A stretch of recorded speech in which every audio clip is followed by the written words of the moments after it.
Hi guys, you've got Sammy here. Welcome back to Beyond the Cowl. We are looking today at Unit 2, number 3, joining stitches. Different ways that you can join your granny squares together. So the first stitch style we're going to be exploring, the first joining technique, is the slip stitch. So I'm going to lay out my squares with the right sides facing up, joining the horizontal sides. So back to back, I'm going to create a slip knot on my hook and then insert the hook through the two inner loops of a corner. So back loops only. Getting closer, get rid of that glare. One loop from each square, right in the corner.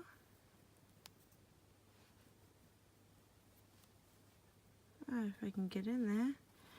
Must have been a joining stitch. There we go, I've pulled it up now.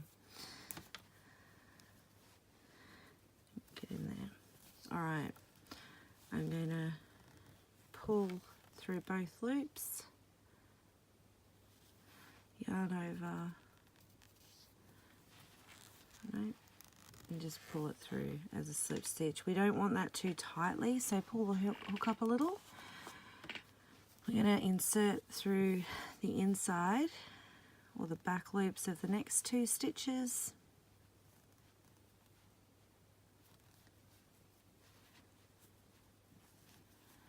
Yarn over, pull through loops of the square and through the loop on our hook.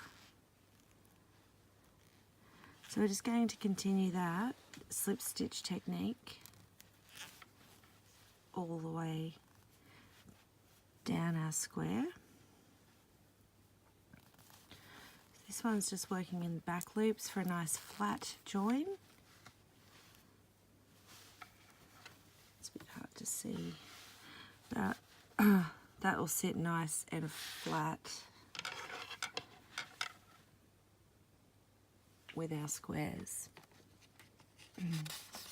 Excuse me for a moment while I turn the page.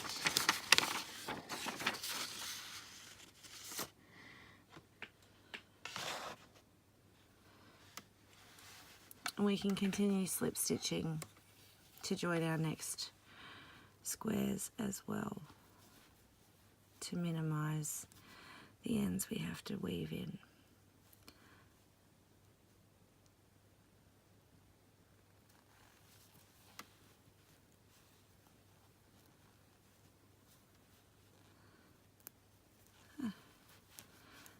Splitting yarn today. So we're just slip stitching.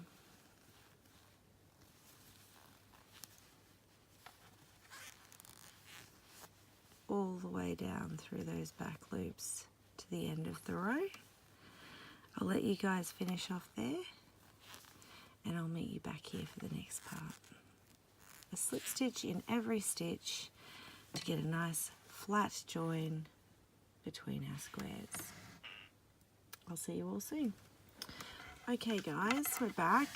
We've finished slip stitching our first two squares together. Nice flat slip stitch join.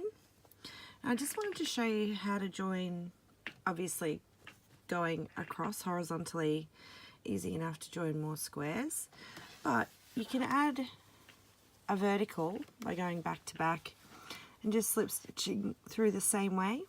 I also want to show you a little variation that you can do. Rather than just working in the back loops of this square, you can go through the stitch as normal, through both loops, if your yarn cooperates better than mine. There we go. And slip stitch that way. It is going to make your join look a little bit different.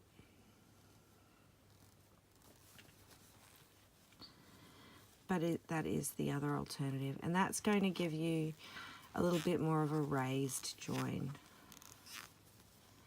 Not a lot. It's just a nice simple way to join them without creating a fancy border around each square.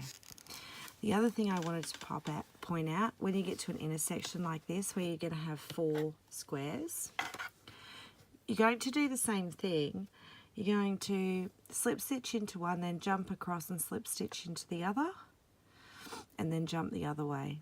So you slip stitched all 4 ways, and then you just continue across your row as normal.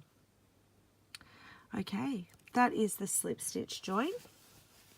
So that one's very pretty, but it's time to move on to our next one. I'll meet you back here in a moment so we can explore the granny stitch join. Okay guys, we're back. We're going to be looking at the granny stitch join, which I have done on these two. You can see it's a nice, lacy, flexible, decorative seam between our squares.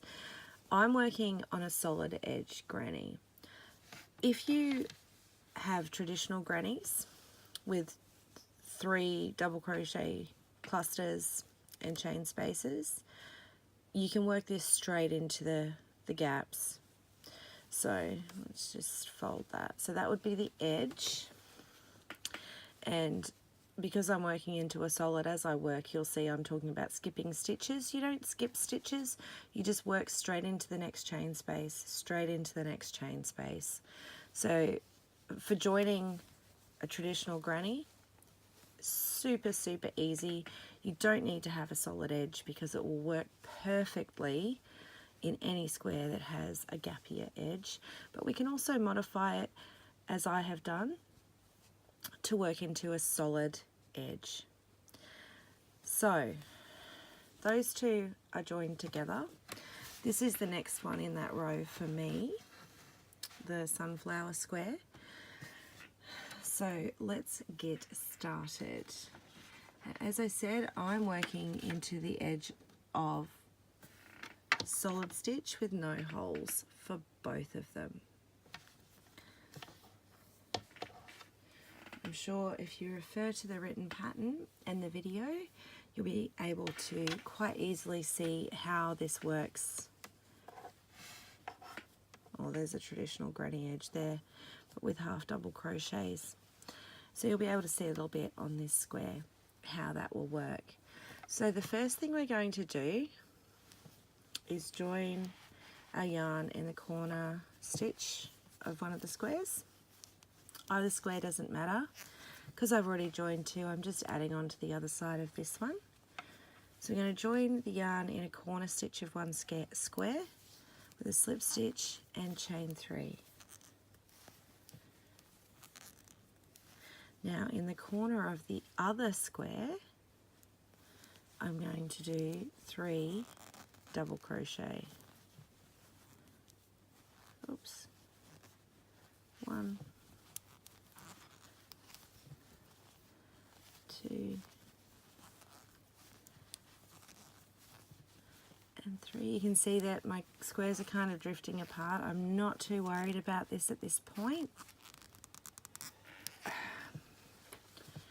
because I'm going to be pulling it back up when I need to add stitches. If you're struggling to keep track, don't be afraid to lay it down, check how it's all sitting, and then work from there. I'm just going to move those squares from the background. That's our next row for this one. So I've done 3 double crochet in the second square. Now I'm back to the first one. This is actually a granny edge, I just couldn't see it properly. So I'm going to go straight into the chain space with 3 double crochet. 1, 2,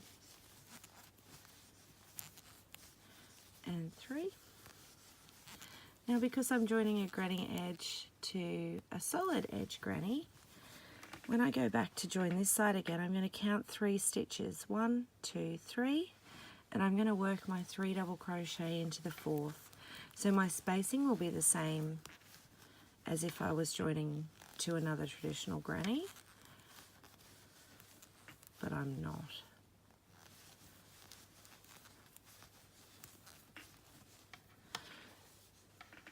There's the second. From there, we're back onto the first, into the next chain space. And the biggest thing when working into the side of a solid granny as opposed to into the chain spaces of a traditional is to keep your spacing even. So if I've counted 3 on the first one, between the first stitch and the second, I'm going to count 3 again, all the way to the end.